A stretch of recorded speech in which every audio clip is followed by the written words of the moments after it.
Assalamualaikum warahmatullahi wabarakatuh. Alhamdulillah, salatu wassalamu ala rasulillah, Nabi Muhammadin wa ala alihi wa sahbihi wa man wala hamma ba'd.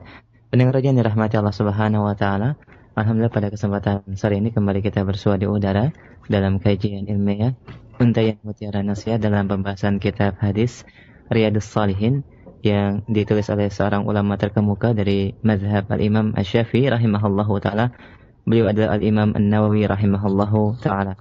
Dan kajian ini seperti biasa disampaikan secara langsung oleh Fadilatul Syekh Abdul Razak bin Abdul Muhsin Al-Badar hafizahumallahu ta'ala, yang akan diterjemahkan oleh Al-Ustadz Abu Abdul Muhsin Firanda. Dan kami akan memberikan kesempatan yang luas juga bagi Anda untuk berinteraktif dan bertanya perihal pembahasan kita sore hari ini. Anda bisa menghubungi kami di line telepon 0218236543. Dan untuk pertanyaan pesan singkat Anda bisa sampaikan di 0819896543. Alhamdulillah koneksi kita telah tersambung dengan Fadilatul Syekh Abdul Muhsin Al-Badar hafizahullahu ta'ala. Dan langsung saja kita akan coba untuk menyapa terlebih dahulu.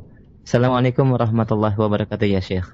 Waalaikumsalam warahmatullahi wabarakatuh. Ahlan wa marhaban bikum akhi Syekh Ihsan, ومرحبا بالمستمعين والمتابعين معنا من إذاعة رجاء وإذاعة هانج، وأسأل الله عز وجل أن يوفقنا جميعا لما يحبه ويرضاه من سديد الأقوال وصالح الأعمال. Alhamdulillah, dan pendengar yang dirahmati Allah subhanahu wa ta'ala, mari kita simak bersama pelajaran atau dars dari kitab Riyadhus Shalihin, dan kami berharap kita dapat mengambil manfaat yang banyak dalam pelajaran ini. Dan kepada Fadilatul Syekh, falyatafaddal mashkura. الحمد لله رب العالمين، وأشهد أن لا إله إلا الله وحده لا شريك له، وأشهد أن محمدا عبده ورسوله صلى الله وسلم عليه وعلى آله وأصحابه أجمعين. أما بعد، افتتح الإمام النووي رحمه الله تعالى كتابه الرياض بالبسملة، بسم الله الرحمن الرحيم، تأسيا منه رحمه الله تعالى بكتاب الله عز وجل، وتأسيا بالرسول الكريم صلى الله عليه وسلم الذي كان يفتتح مكاتباته ومراسلاته صلوات الله وسلامه عليه بالبسملة. والبسملة كلمة استعانة، كلمة يطلب قائلها العون من الله سبحانه وتعالى، لأن الباء في بسم الله باء الاستعانة. وإذا كان المبسمل كاتبا فالمعنى بسم الله أكتب، أي أكتب كتابي هذا ذاكرا اسم الله تبارك وتعالى، طالبا عونه، متبركا بذكر اسمه جل وعلا، فأبدأ بسم الله. قال بسم الله الرحمن الرحيم. ثم ذكر الباب الأول رحمه الله تعالى في كتابه، وهو باب الإخلاص وإحضار النية في جميع الأعمال والأقوال والأحوال البارزة والخفية. والإخلاص أيها الإخوة المستمعون أساس الدين الذي عليه يبنى، وعماده الذي عليه قيامه. والإخلاص في الأعمال والأقوال والنيات أن تكون كلها لله، ليس فيها شيء لغيره سبحانه وتعالى، بمعنى أن تكون صافية، لأن الخالص هو الصافي النقي. فإخلاص الأعمال لله أن تكون أعمال العبد صافية نقية لله وحده، لا تكون فيها نية أو إرادة لغيره سبحانه وتعالى. وهذا مطلوب من العبد في جميع الأعمال والأقوال والأحوال، الظاهرة والباطنة. فكل عمل أو قول يقوم به العبد يجب أن يكون خالصا لله سبحانه وتعالى، وأن يحضر فيه النية الخالصة، نية التقرب إلى الله سبحانه وتعالى وحده، وعدم إشراك أحد معه تبارك وتعالى في شيء من الأعمال. وإذا جعل مع الله غيره في العمل بطل العمل وكان حابطا وغير مقبول، لأن الله سبحانه لا يقبل من العمل إلا ما كان خالصا لوجهه سبحانه وتعالى، كما في الحديث القدسي: أنا أغنى الشركاء عن الشرك، من عمل عملا أشرك معي فيه غيري تركته وشركه. Bismillahirrahmanirrahim. Alhamdulillah, salatu wassalamu ala Rasulillah wa ala alihi washabihi wa mawalah. Para pendengar yang dirahmati oleh Allah Subhanahu wa taala, Al-Imam Nawawi rahimahullah membuka kitabnya, kitab Riyadhus Shalihin, dengan mengatakan bismillahirrahmanirrahim. Dengan basmalah, yaitu bismillahirrahmanirrahim. Karena Al-Imam Nawawi mengikuti sebagaimana dalam Al-Qur'anul Karim Allah Subhanahu wa taala membuka Al-Qur'an dengan bismillah. Demikian juga Al-Imam Nawawi meneladani Nabi sallallahu alaihi wasallam, di mana Rasulullah sallallahu alaihi wasallam jika mengirim surat-surat kepada para raja atau kepada orang lain, maka Nabi sallallahu alaihi wasallam membuka suratnya dengan mengatakan bismillah, dengan menulis bismillahirrahmanirrahim.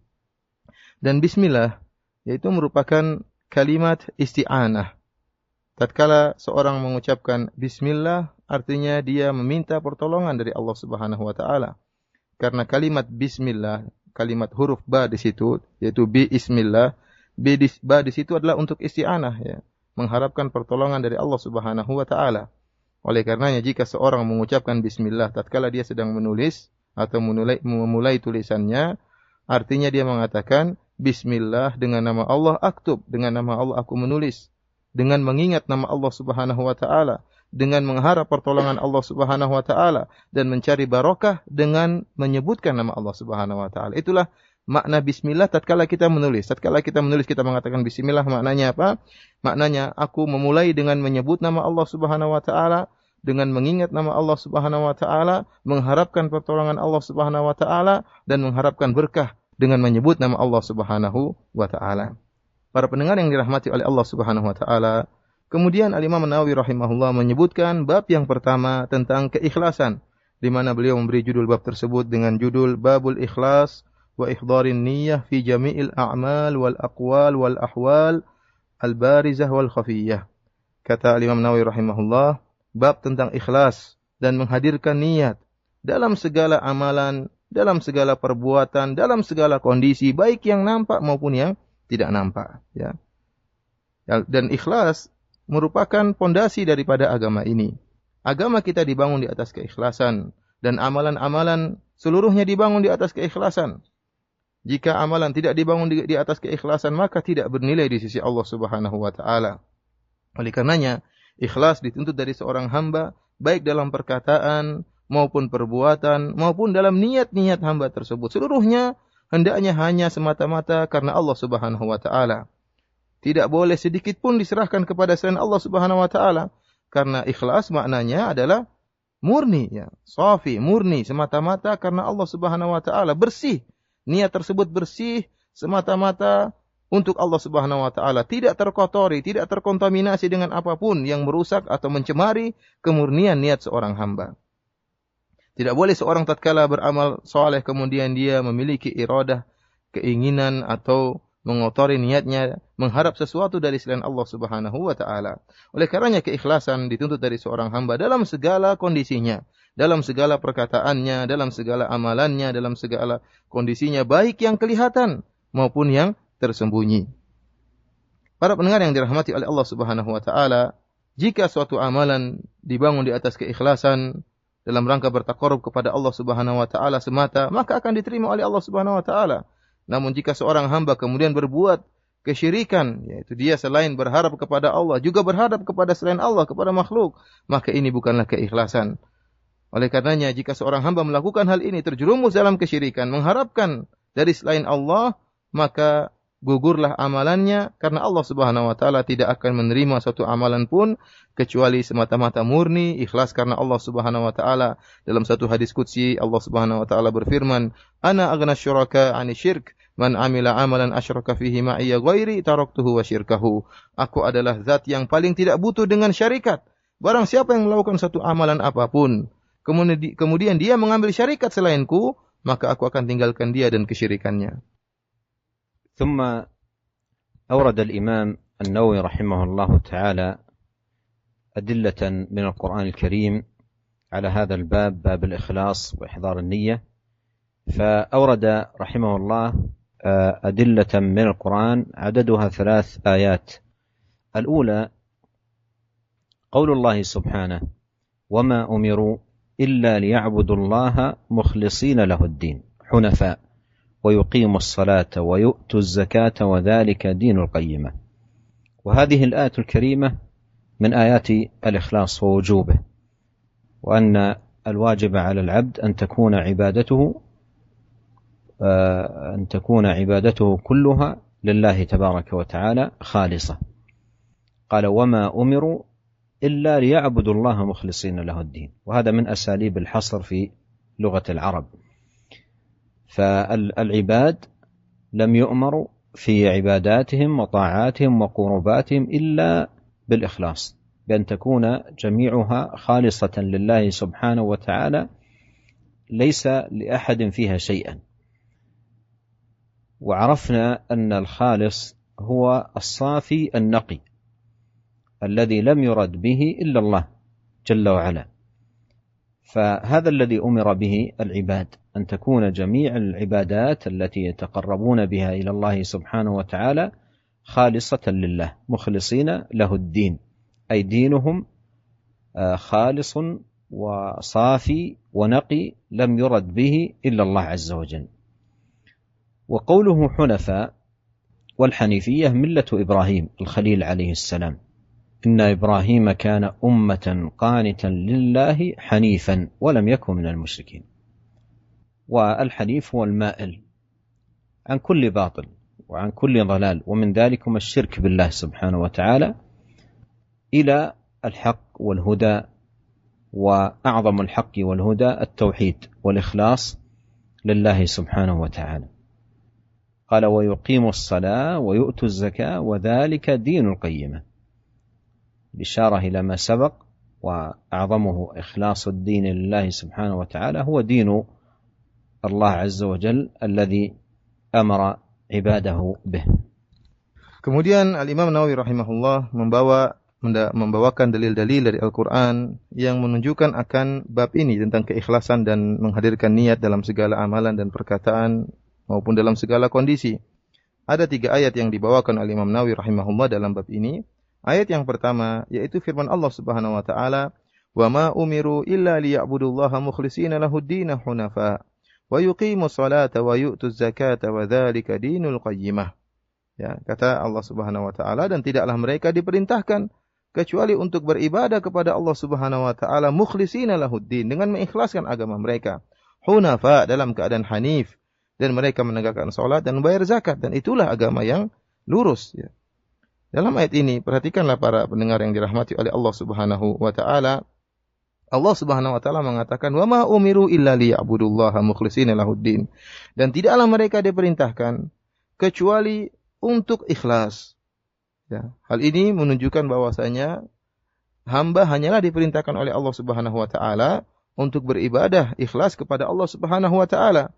Dan model pernyataan seperti ini dalam bahasa Arab adalah model pembatasan, ya. Wa ma kemudian illa, ada ma, ada illa, ada penafian kemudian penetapan. Wa ma umiru illa, mereka tidak diperintahkan kecuali, menunjukkan bahwasanya yang diminta oleh Allah Subhanahu wa taala hanyalah yang dikecualikan tadi. Mereka tidak diperintah oleh Allah Subhanahu wa taala kecuali untuk ikhlas kepada Allah Subhanahu wa taala. Artinya apa? Tidaklah mereka diperintahkan untuk beribadah kalau tidak ikhlas. Mereka tidak diperintahkan untuk melaksanakan ibadah kalau tidak ikhlas.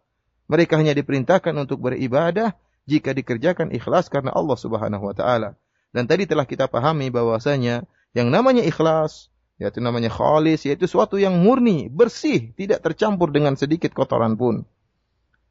Kemudian kata Allah Subhanahu wa taala dalam ayat ini, mukhlishina lahud-din, agar mereka mengikhlaskan agama mereka.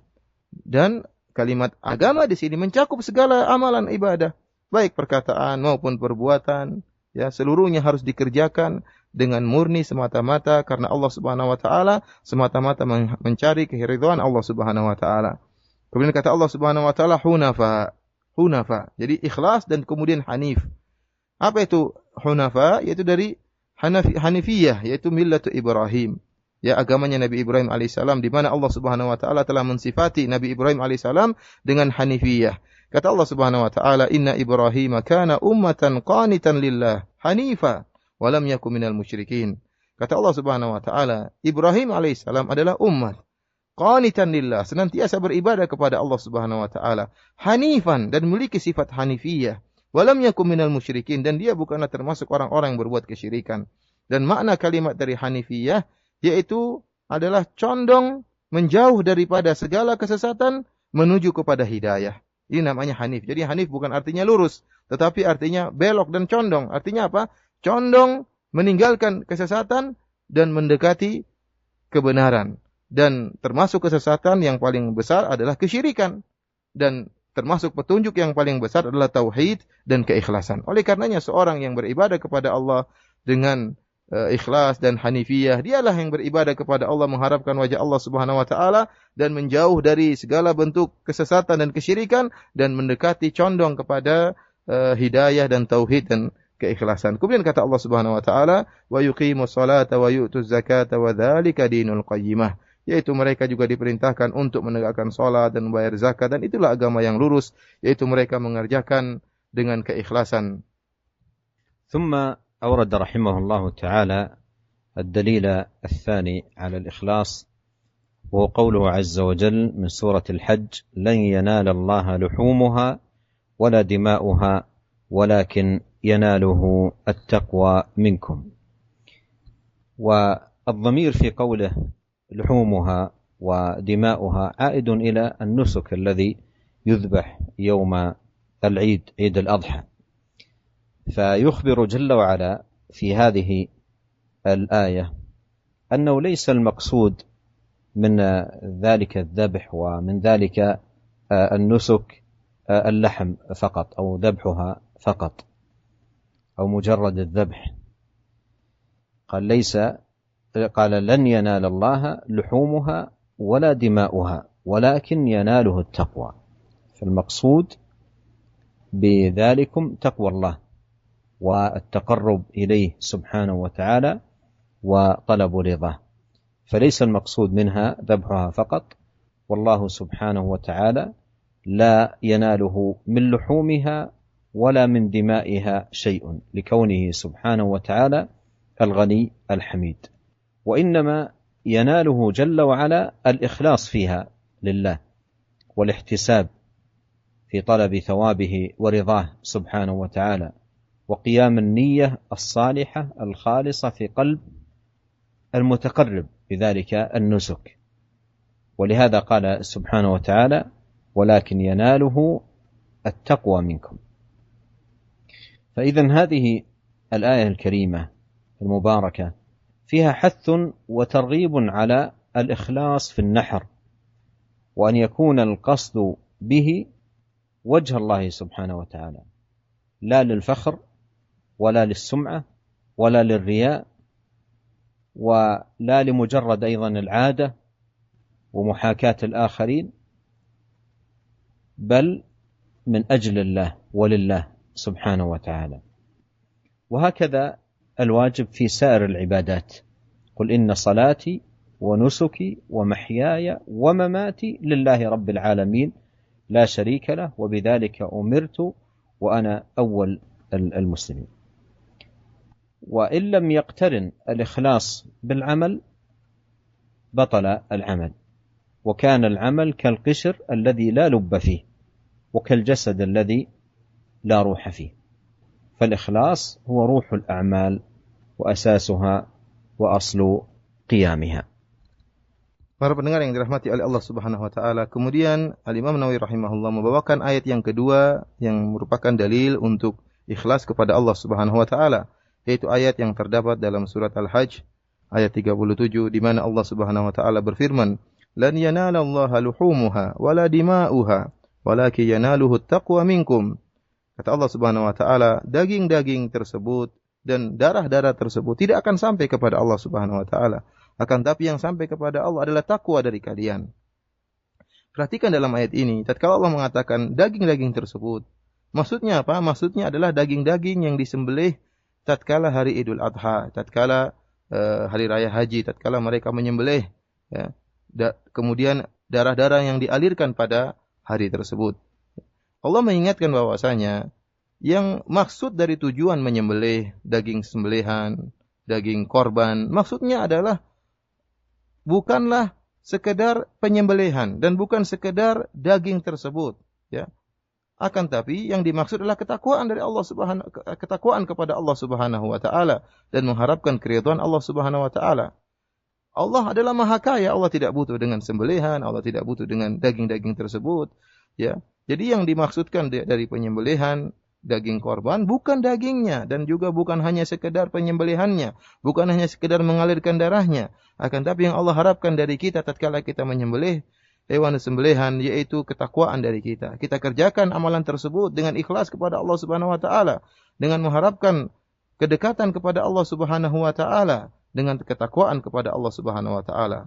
Karenanya Allah Subhanahu wa taala berfirman, "Walaki yanaluhu taqwa minkum." Akan tapi akan sampai kepada Allah dari kalian itu ketakwaan kalian.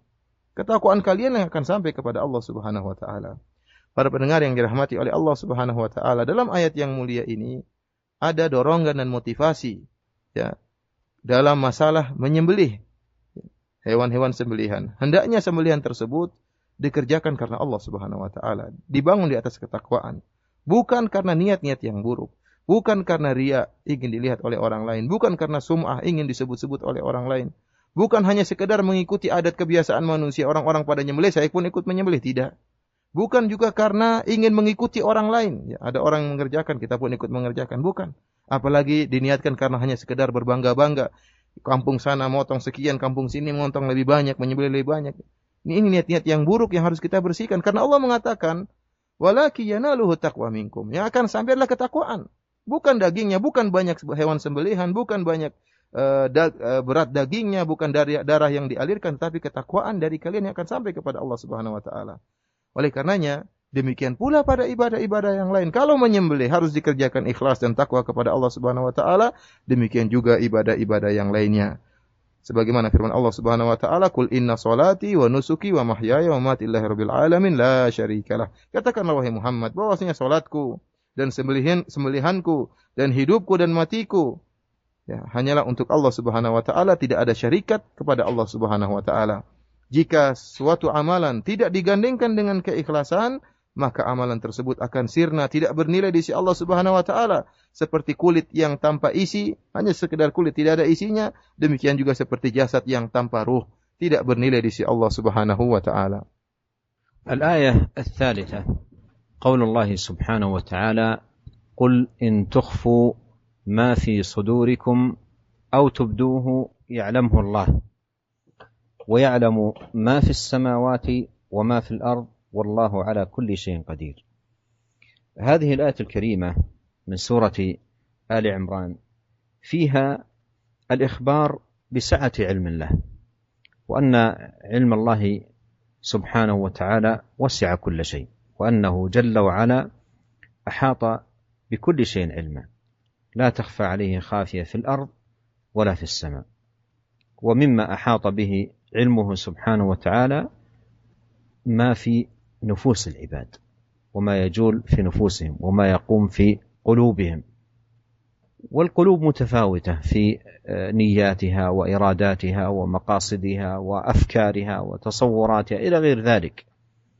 والله سبحانه وتعالى حاط علمه بذلك كله. قد يقوم رجلان أو أكثر في صف واحد، في ركوع واحد وسجود واحد وقيام واحد وصلاة واحدة، وأحدهما عمله كله خالص لله، والآخر الذي هو إلى جنبه عمله كله رياء لم يرد به الله سبحانه وتعالى. وهذا لا يعلم بمن هو إلى جنبه، لا يعلم عن إخلاص من هو إلى جنبه. والآخر أيضا المخلص لا يعلم عن رياء من هو إلى جنبه وهو إلى جواره في الصلاة. ورب العالمين سبحانه وتعالى أحاط بنفوس الجميع وبقلوب الجميع، ولهذا قال جل وعلا: قل إن تخفوا ما في صدوركم أو تبدوه يعلمه الله. سواء أبديتم ما في صدوركم من نوايا أو إرادات أو مقاصد أو غير ذلك، أو أخفيتموها وأبقيتموها في صدوركم، لم تطلعوا أحدا عليها ولم تخبروا أحدا بها، فالله سبحانه وتعالى مطلع على ذلك. إذن هذه الآية من أعظم ما يكون دلالة على أهمية الإخلاص، على أهمية الإخلاص ووجوبه، وأن الواجب على العبد أن يراقب الله سبحانه وتعالى، لأن أي حركة في الضمير في القلب، أي حركة تكون وإن لم يعلم بها جميع الخلق، فرب العالمين سبحانه وتعالى يعلم بها ولا تخفى عليه جل وعلا، لأن علمه وسع كل شيء، وسع ما في النفوس كما في الآية: قل إن تخفوا ما في صدوركم أو تبدوه يعلمه الله، ويعلم ما في السماوات وما في الأرض، أي وعلمه سبحانه وتعالى محيط لما في السماء وما في الأرض. فإذن الآية فيها إرشاد عظيم إلى تطهير القلوب وإصلاح النيات واستحضار علم الله سبحانه وتعالى كل وقت، وأن يقوم في قلب العبد الحياء من الله سبحانه وتعالى، أن يرى قلبه محلا لكل فكر رديء وأمور سيئة، ولا يكون والعياذ بالله فيه إخلاص لله سبحانه وتعالى. فإذا استذكار هذه الآية واستحضارها: قل إن تخفوا ما في صدوركم أو تبدوه يعلمه الله، من أعظم العون على تحقيق الإخلاص لله سبحانه وتعالى في الأعمال. أيضا في ضمن هذا، في ضمن ذكر العلم في هذا المقام، تنبيه على لازم ذلك وهو المجازات. فإذا كان الله سبحانه وتعالى يعلم بالأعمال وأحاط علما بها، فلن يسوي يوم القيامة بين المخلص والمرائي، لن يسوي بين من أعماله كلها خالصة لله ومن أعماله ليست لله، لن يسوي بينهم يوم القيامة. فالله علم ما في قلب هذا وما في قلب ذاك، ولن يسوي بينهما يوم القيامة، بل سيجازي المحسن بإحسانه والمسيء بإساءته، ولله ما في السماوات وما في الأرض ليجزي الذين أساءوا بما عملوا ويجزي الذين أحسنوا بالحسنى. Para pendengar yang dirahmati oleh Allah Subhanahu wa taala, kemudian Al-Imam Nawawi rahimahullah membawakan ayat yang ketiga dalam surat Al-Imran di mana Allah Subhanahu wa taala berfirman, Qul in tukhfu ma fi sudurikum aw tubduhu ya'lamuhullah. Katakanlah, jika kalian menyembunyikan apa yang terdapat dalam dada-dada kalian atau kalian menampakkannya, ya'lamuhullah, maka Allah Subhanahu wa taala akan mengetahuinya. Wa ya'lamu ma fis samawati wa ma fil ard wallahu ala kulli syai'in qadir. Dan Allah juga mengetahui semua yang terdapat di langit. Dan Allah mengetahui semua yang terdapat di bumi. Dan Allah Maha Kuasa atas segala sesuatu. Para pendengar yang dirahmati oleh Allah Subhanahu wa taala, dalam ayat yang mulia ini Allah Subhanahu wa taala mengabarkan tentang luasnya ilmu Allah Subhanahu wa taala. Bahwasanya ilmu Allah meliputi segala sesuatu dan Allah mengetahui segala sesuatu. Tidak ada sesuatu pun yang tersembunyi di sisi Allah Subhanahu wa taala. Tidak ada sesuatu pun yang tidak diketahui oleh Allah Subhanahu wa taala. Apapun itu juga, sekecil apapun juga pasti diketahui oleh Allah Subhanahu wa taala, baik di bumi maupun yang di langit. Tidak ada yang tersembunyi.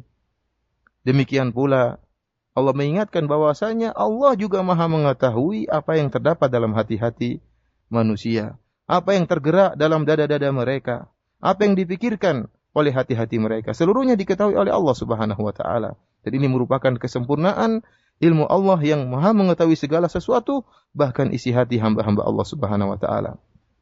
Dan kita ketahui bersama bahwasanya hati-hati para hamba itu bertingkat-tingkat, berbeda-beda dalam masalah apa yang mereka pikirkan, apa tujuan-tujuan mereka, ya. Berbeda antara seorang hamba dengan hamba yang lain. Akan tapi Allah mengetahui segala sesuatu. Allah mengetahui tingkat keikhlasan para hamba yang satu dengan yang lainnya. Allah mengetahui apa yang dipikirkan si A dengan si B, berbeda. Allah mengetahui. Allah mengetahui segala yang direnungkan oleh seorang hamba. Bisa jadi ada dua orang yang melaksanakan ibadah sholat dalam satu saf. Ya. Satu saf, sama-sama sholat, rukuknya sama, model sholatnya sama, gaya sholatnya sama. Yang satu mengerjakan sholat dengan penuh keikhlasan, dan yang satunya di sampingnya persis, sholat dengan penuh riya. Ya. Allah mengetahui niat mereka berdua. Allah mengetahui si A ini ikhlas, dan si B yang sholat di sampingnya riya. Namun orang-orang tidak mengetahui. Orang-orang di samping mereka tidak mengetahui. Kenapa? Karena gaya sholat mereka sama, cara ibadah mereka sama, di saf yang sama. Bahkan, si A tidak mengetahui isi hati si B. Si A tidak mengetahui kalau si B ini sedang riya, dan si B tidak mengetahui kalau si A ini sedang ikhlas. Padahal dua-duanya bergandengan. Satu bergandeng dengan yang lain dalam satu saf. Akan tapi Allah Subhanahu wa taala maha mengetahui segalanya. Maha mengetahui keikhlasan si A, dan maha mengetahui bagaimana riyanya yang si B. Oleh karenanya Allah Subhanahu wa taala mengatakan, "Qul in tukhfu ma fi sudurikum." Katakanlah kepada mereka, jika kalian menyembunyikan apa yang terdapat dalam dada-dada kalian, au tubduhu ya'lamuhu, atau kalian nampakkan, maka Allah akan mengetahui. Hukumnya sama saja di sisi Allah Subhanahu wa taala. Disembunyikan atau dinampakkan sama saja di sisi Allah Subhanahu wa taala. Tidak ada bedanya. Apa yang kalian nampakkan dan apa yang kalian sembunyikan dari niat-niat yang buruk atau niat-niat yang baik atau pemikiran-pemikiran, seluruhnya diketahui oleh Allah Subhanahu wa taala, karena ilmu Allah maha luas dan mencakup segala sesuatu. Oleh karenanya para pendengar Radio Roja yang dirahmati oleh Allah Subhanahu wa taala, ayat ini merupakan ayat yang paling mulia, yang penunjukannya sangat kuat akan wajibnya keikhlasan. Kenapa bisa demikian? Karena kita harus sadar bahwasanya segala gerakan yang ada dalam hati kita, segala bisikan yang ada dalam hati kita diketahui oleh Allah Subhanahu wa taala. Ya. Apa saja yang terbetik dalam hati kita diketahui oleh Allah Subhanahu wa taala, karena Allah Subhanahu wa taala maha mengetahui segala sesuatu. Tidak ada yang tersembunyi di sisi Allah Subhanahu wa taala, baik yang ada di langit maupun yang ada di bumi, dan juga yang terdapat dalam dada-dada manusia. Oleh karenanya para pendengar yang dirahmati oleh Allah Subhanahu wa taala, ayat ini mengarahkan dan membimbing kita agar kita senantiasa memperbaiki niat kita. Tatkala kita ingat ayat ini, maka kita ingat kita malu kepada Allah Subhanahu wa taala. Kalau sampai ternyata dada kita ini, hati kita ini ternyata isinya riya, kita malu di sisi Allah Subhanahu wa taala. Haya, kita malu kepada Allah Subhanahu wa taala.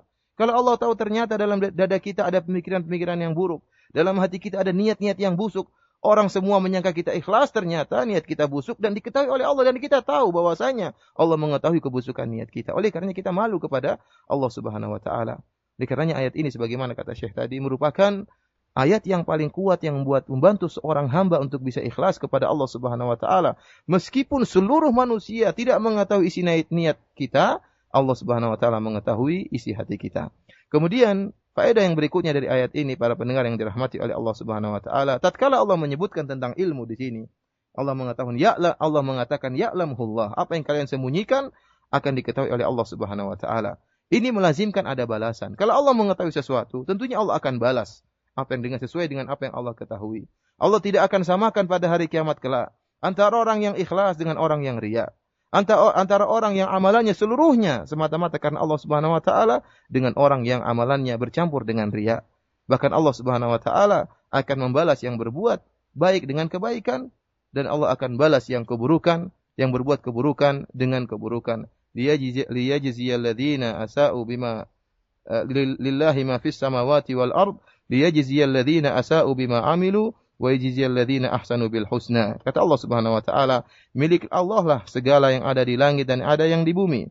Seluruhnya milik Allah Subhanahu wa taala, agar Allah membalas orang-orang yang berbuat keburukan dengan keburukan sesuai dengan amalan mereka, dan Allah membalas orang-orang yang berbuat baik dengan kebaikan pula.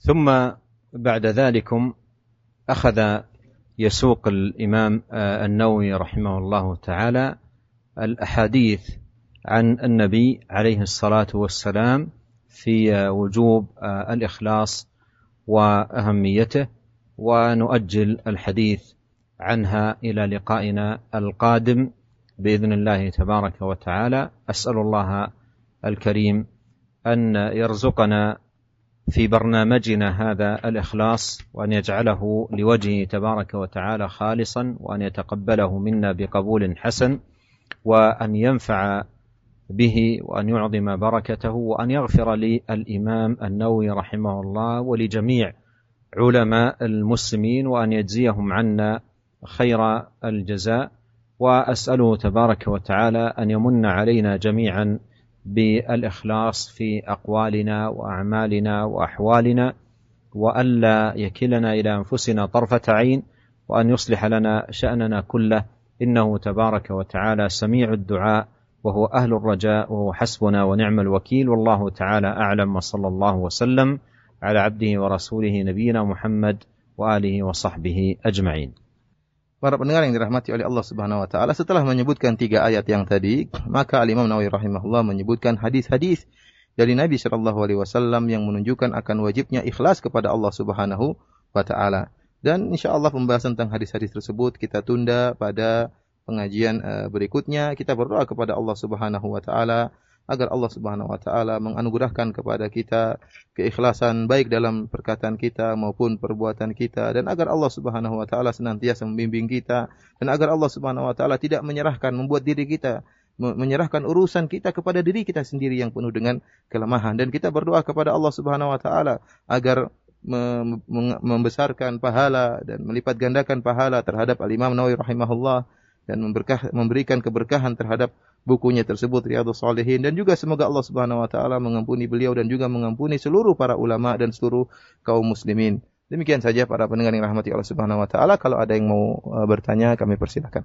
Baik, jazakallahu khair. Kami ucapkan kepada Fadilatul Syekh Abdul Razak dan Al-Ustaz Abu Abdul Muhsin Firanda hafizahumullah taala dalam menjelaskan pelajaran dan mukaddimah dalam kitab Riyadhus Shalihin ini. Kita akan berikan kesempatan bagi para pendengar untuk bertanya perihal pembahasan kita sore hari ini, dan sudah ada beberapa pertanyaan yang masuk melalui pesan singkat dari pendengar kita di Bandung dan di beberapa tempat yang lain yang senada menanyakan, Assalamualaikum warahmatullahi wabarakatuh.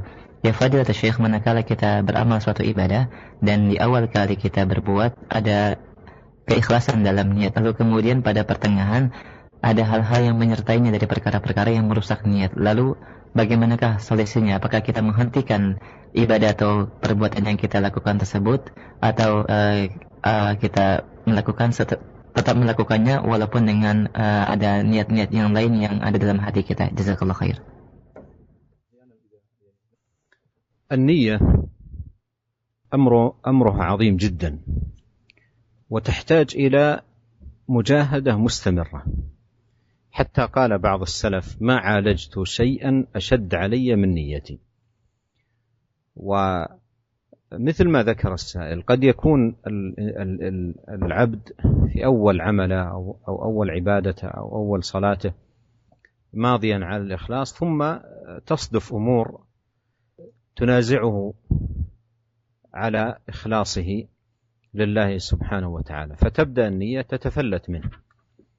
وليس الحل ما ذكره السائل وهو ترك العمل، وإنما الحل هو أن يمضي في العمل وأن يطرد الرياء وأن يطرد الأمور التي تنافي الإخلاص، وهذه المجاهدة. فيمضي في العمل مجاهدا نفسه على الإخلاص، يستحضر مثل ما مر معنا: قل إن تخفوا ما في نفوسكم أو تبدوه يعلمه الله. يستحضر هذه المعاني، علم الله به واطلاعه عليه، ويجاهد نفسه على أن يكون مخلصا لله سبحانه وتعالى ليفوز فوزا عظيما. Syekh menjelaskan bahwasanya niat memang perkaranya sangat besar ya, sangat berat, dan butuh seorang untuk bermujahadah, bersungguh-sungguh, berjihad yang terus-menerus untuk bisa mengikhlaskan niatnya. Sampai-sampai seorang salaf, ya imam besar dari kalangan salaf, mengatakan, ma alajtu syai'an asyadda alayya min niyati. Kata salah seorang ulama salaf, dia mengatakan bahwasanya aku tidak pernah menghadapi sesuatu yang paling berat terhadap diriku seperti niatku, ya. Kenapa? Karena niat berubah-ubah, ya. Sebagaimana tadi yang disebutkan oleh penanya, memang benar terkadang niat di awal ibadah, tatkala mau sholat, niat ikhlas. Kemudian tatkala sedang melaksanakan sholat, tiba-tiba terbetik dalam hatinya perkara-perkara yang mengganggu keikhlasannya, ingin merusak keikhlasannya, ingin mengotori keikhlasannya, dan ini dirasakan oleh sebagian orang, ya. Dan cara mengatasi hal ini bukan sebagaimana yang diperkirakan, yaitu disangkakan dengan meninggalkan amal. Kalau gitu saya batalkan sholat saya ulangi lagi supaya ikhlas. Tidak. Tetapi justru tatkala kita berhadapan dengan kondisi seperti ini, hendaknya kita berusaha, bermujahadah melawan riya tersebut, mengusir riya tersebut. Inilah mujahadah, inilah kesungguhan, inilah jihad yang sesungguhnya yang dituntut dari kita. Kita berjalan tetap beramal, meneruskan amalan kita dan kemudian berusaha untuk mengusir amalan niat riya tersebut. Dan di antara hal yang sangat membantu kita untuk bisa mengusir riya tatkala kita sedang beramal itu kita ingat firman Allah Subhanahu wa taala, "Qul in tukhfu ma fi sudurikum aw tubduhu ya'lamullah." Ingat bahwasanya kata Allah Subhanahu wa taala, apa saja yang kalian sembunyikan dalam niat-niat kalian atau apa yang kalian tampakkan maka Allah mengetahuinya. Oleh karenanya tatkala terbetik dalam hati kita, kita ingat firman Allah Subhanahu wa taala. Kemudian kita malu kepada Allah Subhanahu wa taala. Kemudian kita melawan diri kita, melawan hawa nafsu kita untuk mengusir riya yang terdapat dalam hati kita. Inilah mujahadah yang sesungguhnya. Baik, jazakallah khair atas jawabannya dan demikian ini merupakan jawaban bagi pendengar kita juga di Lubuk Basung, Sumatera Barat. Dan satu pertanyaan terakhir Ustaz pada kesempatan sore hari ini dari pendengar kita di Jakarta. Silakan Bapak. Assalamualaikum. Waalaikumsalam warahmatullahi wabarakatuh. Kesimpulannya, saya tadi menjelaskan bahwa setiap apa yang kita lakukan itu harus kita ucapkan dengan membaca basmalah. Bagaimana jika kita juga mengucapkan dengan la haula wa la quwwata illa billah? Apakah itu diperbolehkan atau ada contoh? Jazakallah. Assalamualaikum warahmatullahi wabarakatuh. Waalaikumsalam warahmatullahi wabarakatuh. Ihsan, ulangi bagaimana kalau tadi disampaikan bahwasanya dalam melakukan amal ibadah diawali dengan bacaan bismillah Ustaz. Lalu bolehkah kita menambahkan dengan ucapan la haula wa la quwwata illa billah atau yang lainnya? Dan apakah ini ada tuntunannya dari Rasulullah? Jazakallahu khair. البسملة تحدثنا عنها في بداية هذه الحلقة بمناسبة بدء المصنف رحمه الله تعالى كتابه بها. كذلك في بين يدي الأعمال مثل إذا خرج الإنسان من بيته ثبت في السنة أن يقول بسم الله توكلت على الله لا حول ولا قوة إلا بالله. كذلك إذا أراد الإنسان يدخل بيته ثبتت التسمية. إذا أراد أن يأكل أيضا ثبتت التسمية. في قراءة القرآن أيضا يسمي. وهكذا ما جاءت فيه التسمية بين يدي الأعمال يأتي به طلبا لعون الله وتبركا بذكر اسمه في مبدأ العمل وبدايته. ولا حول ولا قوة إلا بالله كلمة استعانة تأتي بين يدي الأعمال طلبا للعون من الله، مثل ما مر إذا خرج من بيتي قال بسم الله توكلت على الله لا حول ولا قوة إلا بالله، وهي كلمة استعانة فيها تحقيق لقوله وإياك نستعين. هذا ونسأل الله الكريم أن ينفعنا جميعا بما علمنا وأن يجعل ما تعلمناه حجة لنا لا علينا وأن يصلح لنا شأننا كله وأن لا يكلنا إلى أنفسنا طرفة عين إنه تبارك وتعالى سميع قريب مجيب. والله تعالى أعلم وصلى الله وسلم على عبده ورسوله نبينا محمد وآله وصحبه أجمعين والسلام عليكم ورحمة الله وبركاته. Waalaikumsalam warahmatullahi wabarakatuh. Jazakallahu khairan Syekh. Tadi telah kita jelaskan tentang kalimat bismillah. Syekh menjelaskan tadi tentang bismillah, yaitu karena Imam Nawawi rahimahullah membuka bukunya Riyadhus Shalihin dengan mengucapkan bismillah ya. Demikian juga disebutkan dalam hadis-hadis yang sahih bahwasanya Nabi sallallahu alaihi wasallam dalam amalan-amalan beliau mengucapkan bismillah di antaranya tatkala keluar rumah ya. Diajarkan doa dari Nabi sallallahu alaihi wasallam, bismillah tawakkaltu 'ala Allah wa la haula wa la quwwata illa billah. Kemudian disebutkan dalam hadis misalnya tatkala makan ya dengan mengucapkan bismillah. Demikian tatkala masuk rumah juga mengucapkan bismillah. Demikian juga tatkala membaca Al-Qur'an kita baca bismillah ya. Setelah mengucapkan a'udzubillahi minasyaitonir rajim kita mengatakan bismillah. Yang seluruhnya ini merupakan adalah tatkala kita mengucapkan bismillah kita mengharap bantuan dari Allah Subhanahu wa taala dan mengharapkan keberkahan dari Allah dengan menyebut nama Allah Subhanahu wa taala. Demikian juga kalimat la haula wala quwwata illa billah ini merupakan kalimat isti'anah, kalimat menyerahkan urusan kepada Allah Subhanahu wa taala dengan mengharapkan pertolongan dari Allah Subhanahu wa taala, dan ini juga diucapkan di awal amal perbuatan sebagaimana tadi disebutkan di antara hadis-hadis yang sahih bahwasanya di antara doa seorang keluar rumah dia mengatakan bismillah bismillahi tawakkaltu 'ala Allah wa la haula wa la quwwata illa billah. Ini adalah kalimat isti'anah, artinya mengharap pertolongan dan bantuan dari Allah Subhanahu wa taala. Demikian saja para pendengar yang dirahmati oleh Allah Subhanahu wa taala kajian kita pada siang hari ini di kota Madinah atau menjelang maghrib di tanah air, kita berdoa kepada Allah Subhanahu wa taala agar Allah Subhanahu wa taala memudahkan kita untuk mendapatkan ilmu yang bermanfaat dan agar Allah Subhanahu wa taala menjadikan ilmu kita hujjatan lana, menjadi pembela kita di akhirat kelak dan bukan hujjatun alaina dan bukan menjadi bumerang yang akan menyerang kita di akhirat kelak. Dan kita mohon kepada Allah Subhanahu wa taala agar Allah tidak menjadikan kita menyerahkan urusan kita kepada diri kita yang lemah ini, akan tapi Allah lah yang mengatur segala urusan kita. Demikian saja, wabillahi taufiq wal hidayah. Assalamualaikum warahmatullahi wabarakatuh. Waalaikumsalam warahmatullahi wabarakatuh. Kami ucapkan jazakumullah khair kepada Fadilatul Syekh Abdul Razak bin Abdul Muhsin Al-Badar hafizahumallahu taala dan Al-Ustaz Abu Abdul Muhsin Firanda hafizahullahu taala yang telah menerjemahkan kajian dan pelajaran Riyadhus Shalihin pada kesempatan sore hari ini. Dan demikianlah pendengar roja, kami mohon maaf ada beberapa pertanyaan yang tidak bisa kita ajukan karena keterbatasan waktu yang ada. Dan insyaallah kita akan lanjutkan pembahasan dan bab demi bab dalam kitab Riyadhus Shalihin pada kesempatan pekan yang akan datang. Kami ucapkan jazakumullah khair wa barakallahu fikum atas kebersamaan antum sampai sore hari ini. Dan selanjutnya kita akan simak dikumandangkan azan untuk salat maghrib bagi daerah Jakarta dan sekitarnya. Selamat menunaikan ibadah salat maghrib. Assalamualaikum warahmatullahi wabarakatuh.